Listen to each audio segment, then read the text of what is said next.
Bienvenue dans la capsule philo au cœur des mots. Aujourd'hui, on va entrer au cœur d'un mot qui reflète bien ce qui est en train de se mettre en place actuellement, le diabolos. Le maître mot qui apparaît depuis le début de cette crise, c'est la division. On en a toutes fait l'expérience avec le confinement, l'interdiction de voir nos proches, la distanciation, le couvre-feu, mais aussi avec les divergences d'opinion qui ont occasionné des conflits au sein des familles, des amis, des couples, des collègues, sans parler maintenant du pass vaccinal. Le mot division est issu du latin diabolos, qui signifie nul autre que le diable. Le diviseur, celui qui divise. Je vous invite à dépasser l'idée d'une quelconque créature pour y voir plutôt un principe diviseur qui existe dans ce monde et qu'on rend effectif si on lui en donne la possibilité à travers nos pensées, nos propos, nos actes et nos décisions. On peut croire ou ne pas croire qu'il y ait un Dieu et son contraire, le diable.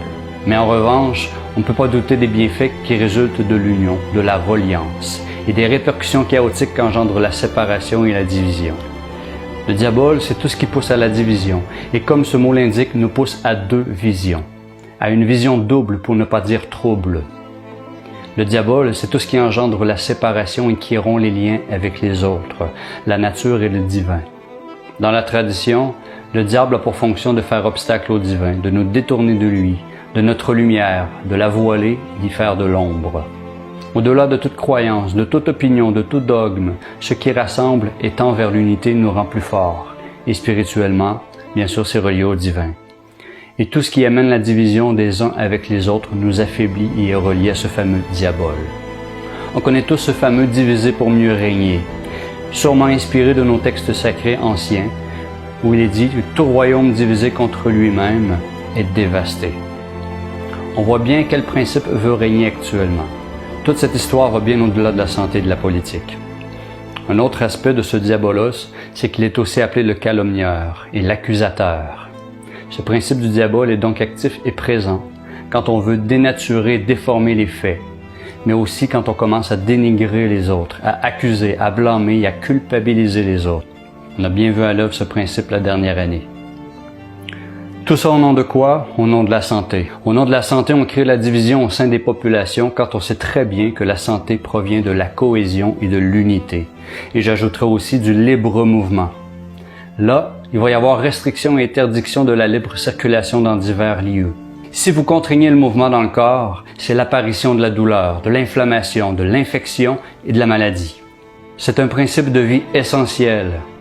Si c'est valable au sein de notre biologie, c'est valable dans toutes les autres sphères de la vie. En gros, on veut faire croire que pour être en santé, il faut aller contre les lois de la nature.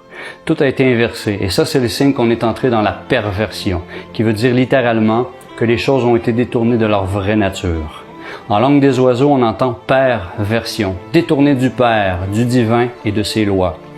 Et si on est détourné du divin, c'est donc qu'on est tourné vers son contraire, le diabole.